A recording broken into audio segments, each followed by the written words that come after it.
कैसे हो बच्चों? आज के दिन का नई सासों का गीता सार का स्वागत करने के लिए तैयार?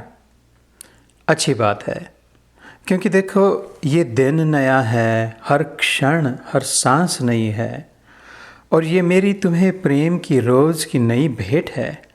जैसे आज के चौथे अध्याय का सारांश सुनोगे? इस अध्याय का नाम है ज्ञान कर्म संन्यास योग। कर्मयोग में जो मैंने अपना कर्तव्य करना समझाया था, कोई भी कर्म जैसे तुम्हारे विद्यार्थी जीवन में अभ्यास करना, माता पिता की मदद सेवा करना, मित्रों का साथ देना, शिक्षकों और बड़ों का आदर करना, छोटों पर प्रेम करना, ये सारे तुम्हारे जो कर्तव्य कर्म है इस समय, उन्हें ध्यान देकर और मन लगाकर करना तो चाहिए, किंतु स्वार्थी या लालची होकर नहीं, बल्कि सरल और स्वच्छ हृदय से। जो इस प्रकार अच्छाई से, सात्विकता से अपना प्रयास करेगा, उसका रक्षण मैं स्वयं कृष्ण करूँगा। और जो दूसरों को दुख देगा, मेरे बताए प्रेम के मार्ग पर नहीं चलेगा, उसे तो मेरे साथ उलझना पड़ेगा। और कृष्ण के साथ झंझट मोल लेना, वो तो कोई बुद्धिमानी नहीं है, है ना? इसलिए बेटा, अच्छे बनो, अच्छे रहो, खुश रहो और खुश रखो, तो तुम सदैव अपने आप को सुरक्षित और सुखी पाओगे, जैसे मैंने अर्जुन को रखा था। अच्छा, जानते हो, ये सारा ज्ञान मैंने अर्जुन से कई पहले, यानी करोड़ों वर्ष पहले, जब से सूर्य बना था तब से कहा था। लेकिन क्या करे, लोग सुनते हैं और फिर भूल जाते हैं, क्योंकि वो मेरी वेदवाणी पर ध्यान नहीं देते, इसकी अनमोल कीमत नहीं पहचानते, इसे अपनाते नहीं। इसीलिए सिर्फ इसी कारण जीवन भर परेशान रहते हैं बेचारे।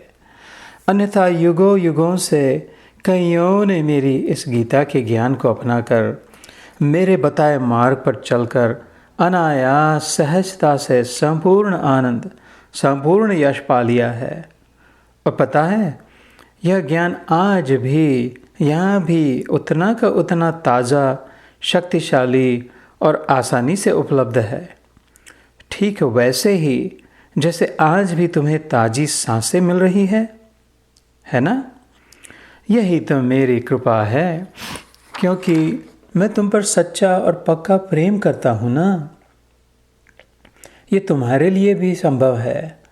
तुम मेरे अपने जो हो ना बच्चे, तुम मेरे बच्चे हो, इसलिए तो मेरी एक सलाह मानोगे? इस ज्ञान को समझकर अपना बना लोगे? शाबाश।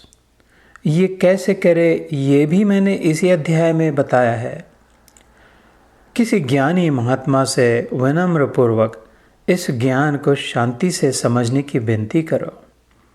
वो तुम्हें ज़रूर अच्छी तरह समझाएंगे भी, और इस विषय पर तुम्हारा सारे प्रश्नों का सुंदर उत्तर देंगे भी।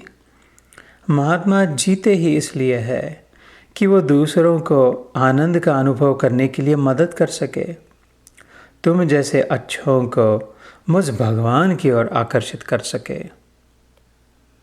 तुम्हें 3 बातें करनी होगी: श्रद्धा, तत्परता और संयम। चलो एक श्लोक सुनते हैं। श्रद्धावान लभते ज्ञानम तत्परः संयतेन्द्रियः ज्ञानम लब्ध्वा पराम शांतिम अचिरेणाधिगच्छति। जितेंद्रिय, साधन परायण और श्रद्धावान मनुष्य ज्ञान को प्राप्त होता है, तथा ज्ञान को प्राप्त होकर वह बिना विलंब के तत्काल ही भगवत प्राप्ति रूप परम शांति को प्राप्त हो जाता है। तो मेरे पुत्र बेटी, अपने हृदय में श्रद्धा विश्वास को सावधानी से संभाल के रखना। अपने कार्य में, चाहे वो स्कूल कॉलेज क्लासेस पढ़ाई हो, या घर वालों की मदद हो, या फिर गीता का अभ्यास भी हो, सदैव तत्पर अर्थात प्रयत्नशील लगे रहना। और धीरे धीरे अपने मन को संयमित यानी नियंत्रित करना। जैसे बाहर का कम खाना पीना, टीवी सिनेमा कम देखना, फ़ोन का उपयोग आवश्यक तब ही और उतना ही करना, ज़रूरत से ज़्यादा सोना या बेवजह समय गंवाना, इन सब जीवन का नुकसान करने वाली बुरी आदतों से बच के रहना। ये थोड़ा थोड़ा भी जितना भी कर पाओगे उतना ही अपने आप को पक्का, निडर, निश्चिंत, आनंदी और यशस्वी पाओगे। पता है इतना आसान है यह गीता का मार्ग। तो थोड़ा तो प्रयास करोगे ना बेटे?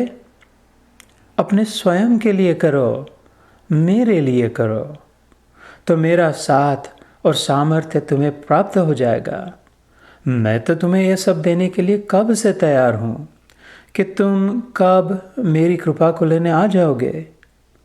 तो हे मेरे अर्जुन, आज वो दिन हो सकता है।